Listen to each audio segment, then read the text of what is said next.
Anyway, today we're on the last of the koans for this book, and it's going out in quite grand style. Kempo's one way.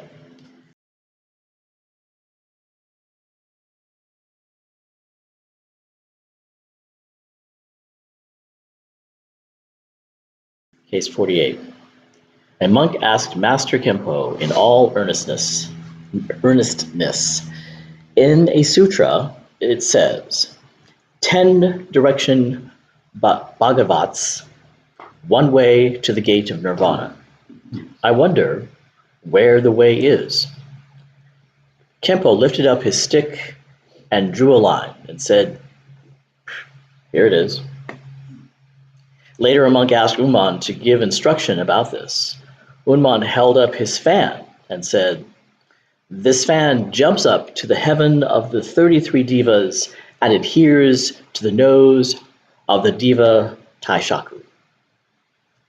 When a carp in the eastern sea is struck with a stick, it rains torrents as though a tray of water is overturned. Okay. Got that? So, Human's commentary. One goes to the bottom of the deepest sea, heaving sand and raising dust. The other stands on the top of the highest mountain and causes white waves to billow up to the sky. On the one hand, they are gripping it tightly. On the other hand, they are letting it loose. So each of them extends a single hand, and together they support the essential principle. It is just like two running boys colliding.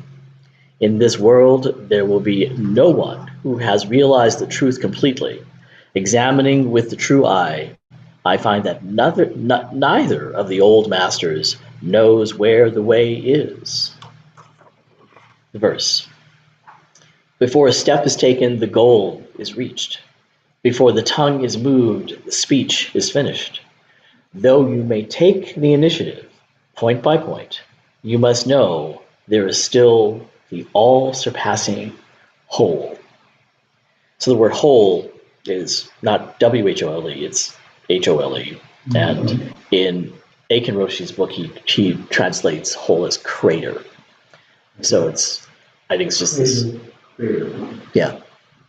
So interesting verse. All right. So what are we talking about with all this drama? These koans can be quite picturesque, if you will, but they all point to the same thing, and that is this one way, this so-called way. But this way, once it becomes stuck in story or becomes a concept, it doesn't work. So, because the way is not contained in any particular format or place or situation. One of the Zen sicknesses is that Zen people tend to look for the formula. Okay, so if I do this, I'll get enlightened.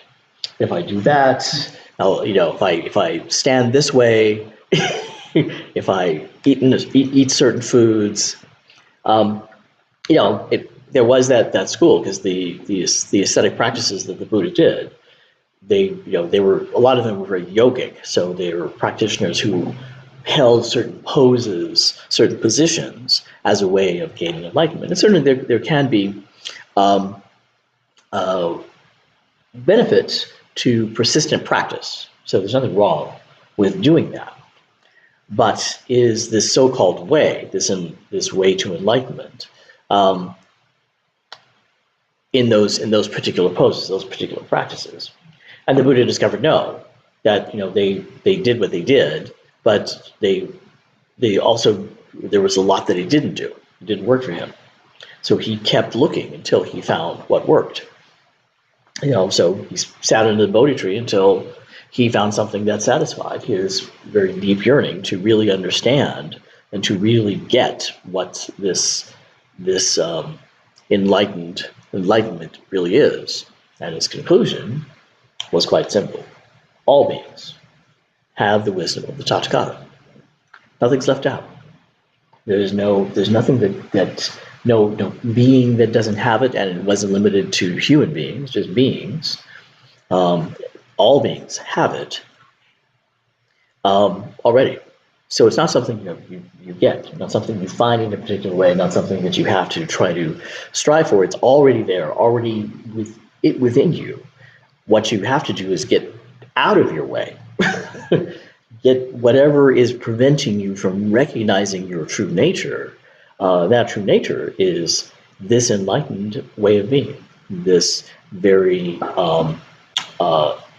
equanimous, balanced way of being blissful in reality, just as it is. Not as you want it to be, not as we keep trying to make it into, but just as it is.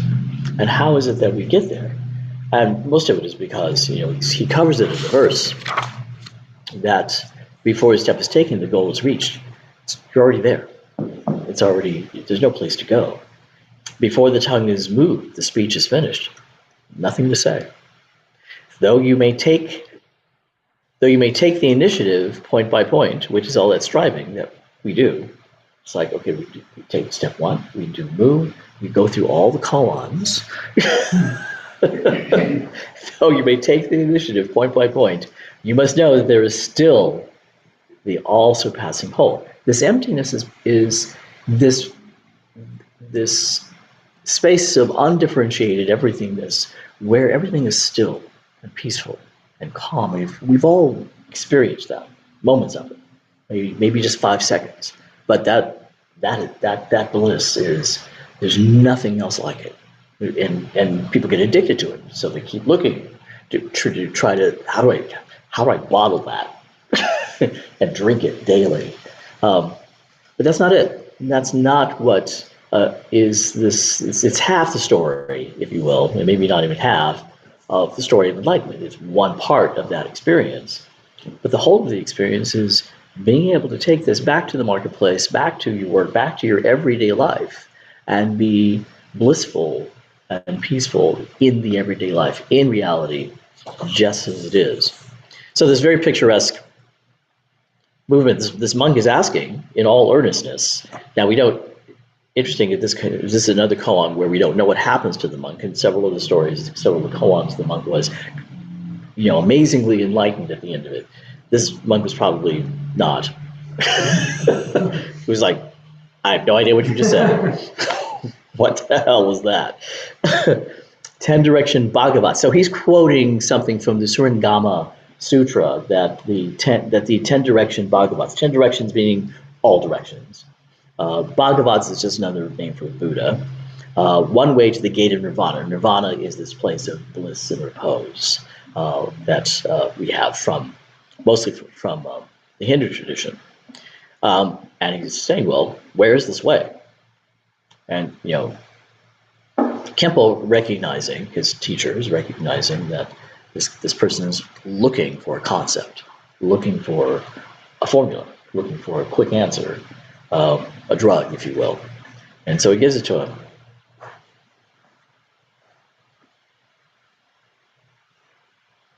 There it is. That's what you're looking for?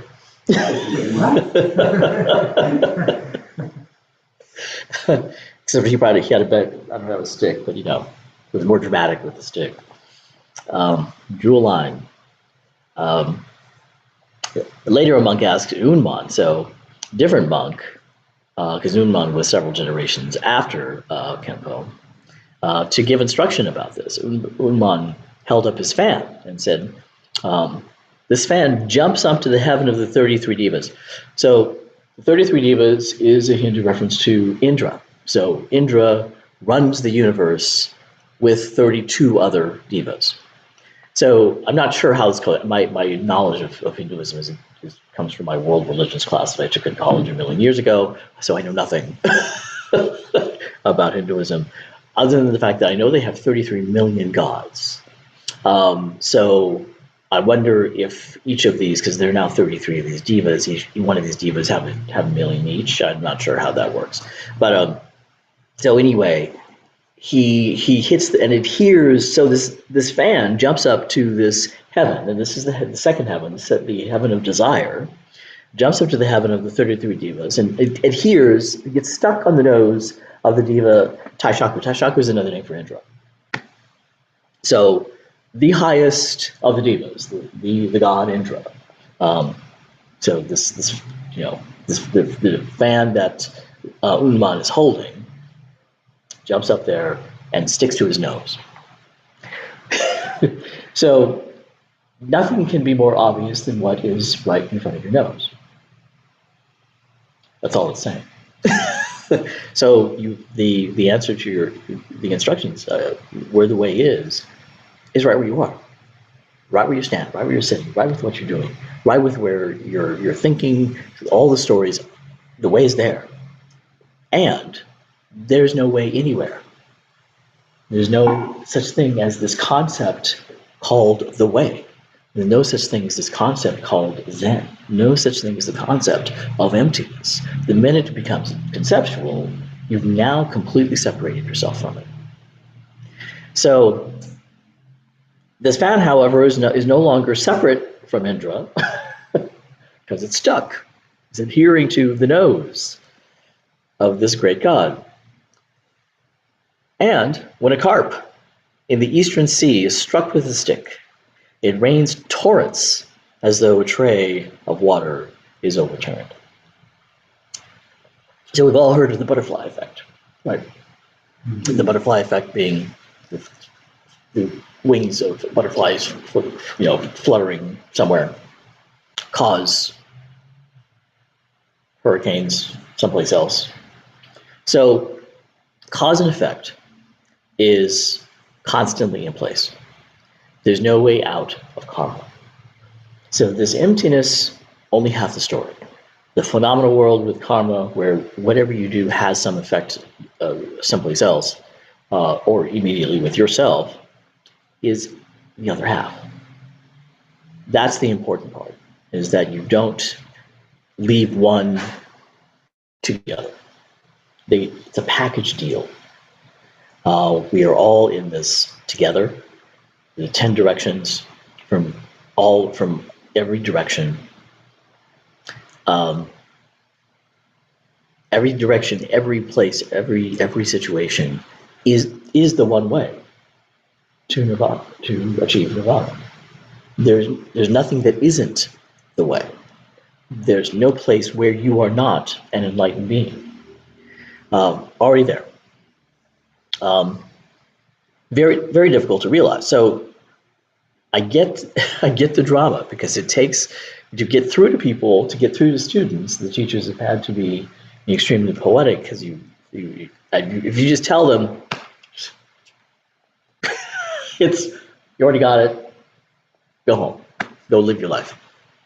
They won't get it, and they won't live their life as if they get it, because we all get caught up in the stories that are the everyday drama of our lives. I mean, we've now got no lack of drama out of the administration every day.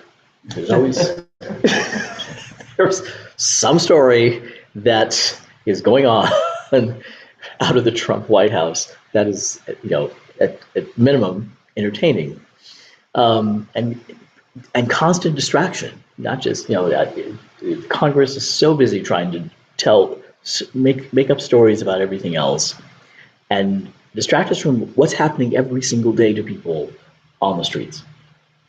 And that's where our work is. Our work is, which is really what he's paying attention, what the movement's commentaries bringing us to pay attention to is, yeah, we've got all this stuff going on, but where this emptiness collides, the two boys running and colliding, as he says, where the emptiness collides with karma, that's where the work is. That's where our practice is.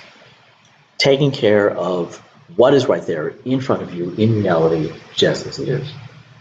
That's where our bliss is. That's what we give back to the community. I was thinking of you saying that what if in fantasy being, so Trump is now kind of established as peace in the Middle East, Gaza anyways. And what if he took that and said, wow, you know, I can use all this power for bringing people together and stopping fighting and encouraging, you know, emergence of new forms of life. It could be an awakening moment. It could be. Yeah. There's nothing that isn't possibly awakening. Yeah, if he is truly an enlightened being, but for But for the upside down, and the other half of that, all beings have the wisdom of the Tathagata, but for the upside down thinking, we don't realize it. So certainly, if major achievement if we can get Israel from stopping bombing Gaza. Um,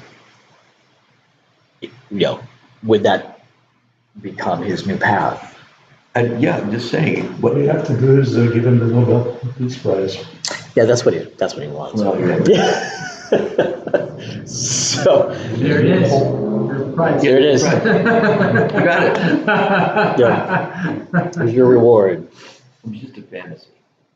This makes me think of the Heart Sutra too. Yeah. Also, this koan, and it makes me think of. I know that when the Chinese translated it from the Sanskrit, that it's not the same word. I mean, in this translation that we here we say emptiness, and I know sometimes it's translated as boundlessness and sometimes as nothingness, but it's not used as the same term. And I know sometimes it is the kind of equivalent of our emptiness, but sometimes it's the equivalent of mood. Mhm. It's not or not. Yeah. So and it's like what you're talking about. Those two things are constantly intersecting, Yeah. and yet they're not two things. No, they're not. They're not two things. Yeah. But it's very difficult for our poor dualistic minds to language that non-separation. And so we end up invariably, talking about them as two different things. So the interesting thing about the Heart Sutra is the controversy about the Heart Sutra is that it was not originally written in Sanskrit. So, but there are entire groups of people who reject that idea. But the evidence is that it was originally written in Chinese and then retro translated to Sanskrit to make it look original. Who knows? Either way, but you're right. The character, if you look at it in Chinese or in Japanese, that character is Mu. Yeah, it's Mu. So, because when I was or Wu in Chinese, so it's the same character. Because the only reason I know that because it was kind of an eye-opening experience for me because I decided I was going to try and learn, calligraphy, the Chinese characters, and so I bought a copy of the Heart Sutra to copy, and the only character I recognized in the entire piece was Mu. I was like, okay, there's a bunch of Mu's in here. Then I got the English translation. Where do these fall? And you're right. That's what I discovered. So yeah, it is.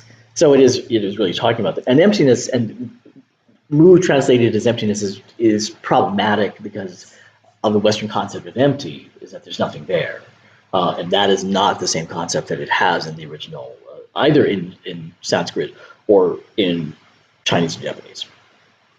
Different concept entirely. But then we have to, in order to understand that, we have to conceptualize it, therefore separating from it, and then bring it back together. It's huge circle of way too much talking. Yeah, but it's what we have to do to learn this, for ourselves. So that the work that we do, that's another thing that Mumon brings up. I kind of love the very picturesque. One goes to the bottom of the deepest sea. The bottom of the deepest sea, things are pretty still and quiet and not moving around. But in this, one goes to the bottom of the deepest sea, heaving sand and raising dust. I mean, that's us talking about the koans.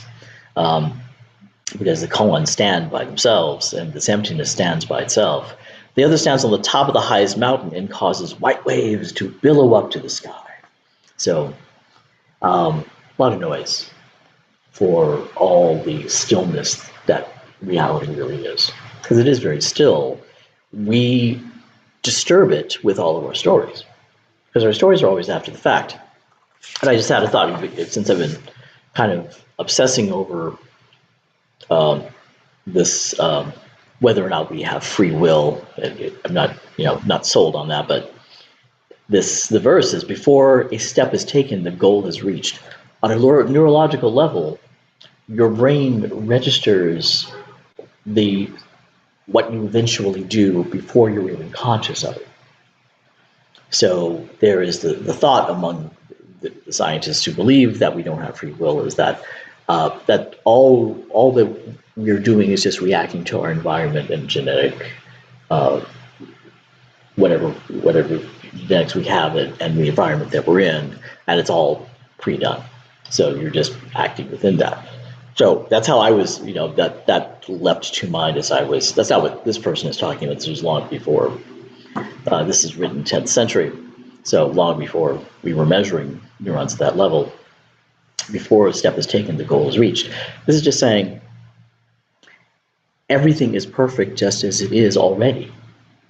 There's nothing that we need to do except take care of it. We're in it, so it's our job to take care of it. We are both the effect of and the cause of karma as it is happening. So we do have the responsibility to act within that karma, and hopefully appropriately, causing the least amount of harm possible. So that's the job, and that's all there is. There's nothing else. There's nothing else to say, nothing else to do, no place else to go, no other enlightenment that's available, except I told you what it was.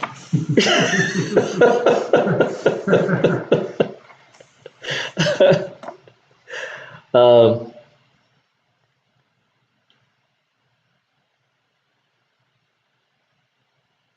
that's my notes on. Yeah, I wrote a note because I read. This will be my third read through of these koans, because I was curious when I first started Zen practice. I was curious about what the koans were, so I bought all the koan books and I read them. Did not understand anything they were saying. It was like, what the hell was all that? So then I went after I started koan study, which was 7 years into practice. Then, of course, I reread all of them, and now that I'm going through them again, and so I'm not sure which era I wrote this note in my margins, but I thought it was almost right.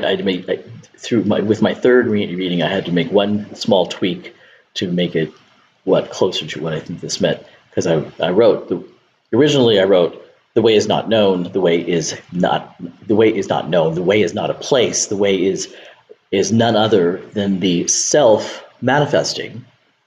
And the change I made to that through this reading was, the way is none other than the true self manifesting. So that true essential self that we get to, that is, without the ego or beyond the ego, not that you ever get rid of the ego, that yourself transcends the ego, is what shows up when we are truly in that place of direct experience before words, before thought. That's how we show up. And the practice of that is Zazen.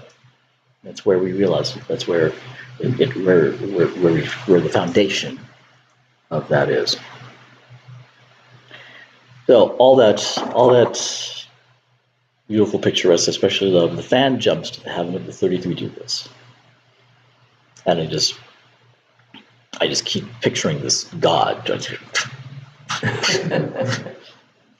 can't get this fan off my nose. Which devil did this to me?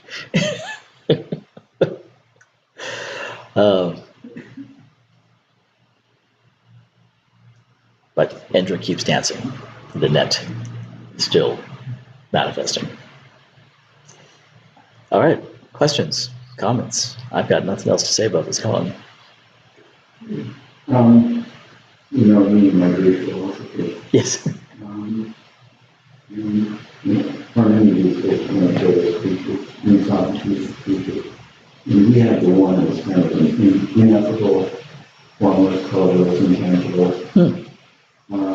But in the beginning of this discussion, he says, my position is the one self. He goes through the development of how the one can have no parts and no shape, color, can't be like and like, time, place, empty. Yeah. Yeah. But his position is one self. Yeah. And I think that's different, and that sounded like what you were just mentioning in your note there. Mm-hmm. So, I think, I think one of those guys that you read about just kind of went into massive hyperbole for that. Yeah. And I think that somehow the two come together. The one self, that's the one, and then here we are. Yeah. Yeah. Still needs to be realized for me, but it's nice to have, I think, to have the understanding of the art, a foundation to work with. Yeah. Yeah. Well, and realization is not some stuck place. We're constantly realizing because reality doesn't stop for us to realize. You have to keep realizing, all the time, every minute of every day. And I don't know where I went when I was sitting, but then the next breath came. Yeah. The next breath came. Next breath. Yeah. Yeah, and I think this recognition that the self, whatever that is not separate from everything else, is that oneness. So the self is one, and we move together in this oneness. And there's nothing that does not impact everything else anywhere. Do you think the butterfly effect came from that great Bradbury story, The Sound of Thunder? The guy go back into the past and shoot a dinosaur, and they come back and the world's changed. Yeah. And the guy looks under his foot into the floor. He stepped on a butterfly and when he went back into the time machine.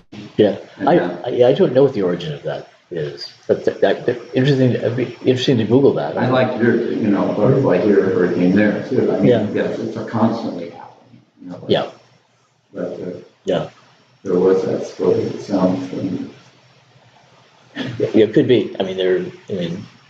I think that people have long realized. These stories go back thousands of years. The realization of this oneness goes back thousands of years. It's not a new concept. But so I have to imagine that long before we had recorded history, people recognized the connection, felt it. There were probably butterflies in early Zen monasteries. I'm sure. Yeah. And they caused they caused rain. Yeah.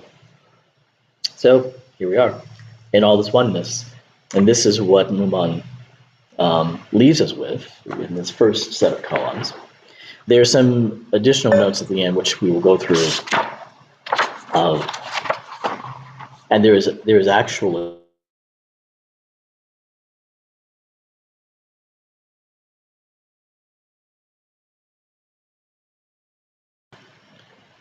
so I'll take a look at it and see what's there. We won't go through the history, but we will go the Zen warnings and the three barriers. Then we'll move on to the next books. We'll do the Blue Cliff Record and the Book of Equanimity together because they're very similar. And